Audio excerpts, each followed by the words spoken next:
বালি মাফিয়াদের বিরুদ্ধে এবার অল আউট অ্যাকশনে বিজেপি বিধায়ক অগ্নিমিত্রা পাল। দামোদরের তীরে গিয়ে আটকালেন অবৈধ ডাম্পার। বিধায়ককে দেখে বালি ভর্তি ডাম্পারের চালকরা গাড়ি ছেড়ে চম্পট দিল এলাকা থেকে।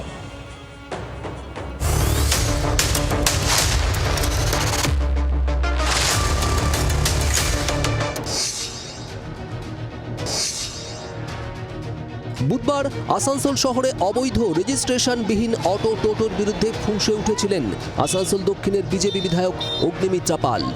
বিধায়কের ধমক শুনতে হয়েছিল পুলিশ আধিকারিককে।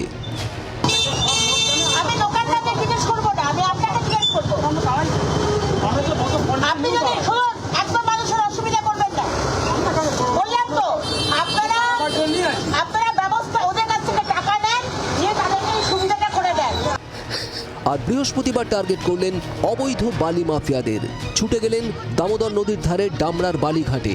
ধাওয়া করলেন একের পর এক ডাম্পারকে। কোনো ব্যাপার নেই, দেখুন এত বড় বড় দিয়ে মেশিন দিয়ে ওদিকে আমাদের দামোদরকে শেষ করে দিচ্ছে। ব্যাক করছে, ওখানে ব্যাক করছে, আনলোডিং হচ্ছে, গাড়িগুলোকে ব্যাক করছে, গাড়িগুলোকে ধর। বালি ভর্তি ডাম্পারগুলিকে আটকে খবর দেন পুলিশে। বিধায়ককে দেখেই চম্পট দেয় ডাম্পারের চালকরা। বিজেপি বিধায়কের অভিযোগ, অবৈধভাবে দামোদরের চর থেকে এভাবে বালি তোলার জেরে ভয়ানক ক্ষতিগ্রস্ত হচ্ছে দামোদর। নাকের ডগায় এভাবে চুরি হচ্ছে দেখেও প্রশাসন নীরব।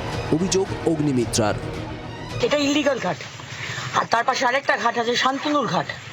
সেই ঘাটে মনোজ এবং পাপ্পু ওভারলোডিং করে আজকে বালি পাচার করছে।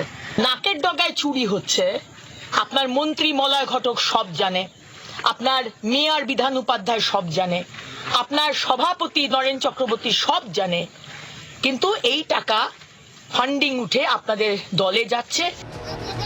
বিধায়কের সঙ্গেই বালি পাচারের বিরুদ্ধে সরব হন স্থানীয়দের একাংশ।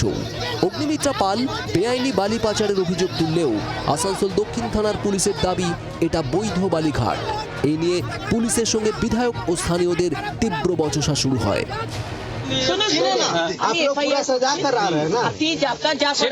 আপনার মতো করুন, কিন্তু এটা তো লিগ্যাল ঘাটের মাল, আমি তর্ক করছি না আপনার সাথে, আমি ফ্যাক্টটা বলছি, আমি ম্যাডাম ফ্যাক্টটা বলছি আপনাকে। অগ্নিমিত্রা পালের অভিযোগ, এই বালি মাফিয়াদের জন্যই কালাঝুরিয়া ওয়াটার পাম্প হাউস নদী গর্ভে পড়ে গিয়েছে। এর ফলে প্রায় 51টা গ্রাম পানীয় জল পাচ্ছে না। তারপরেও নদীর অস্তিত্ব রক্ষার জন্য কেউ সামনে আসছে না।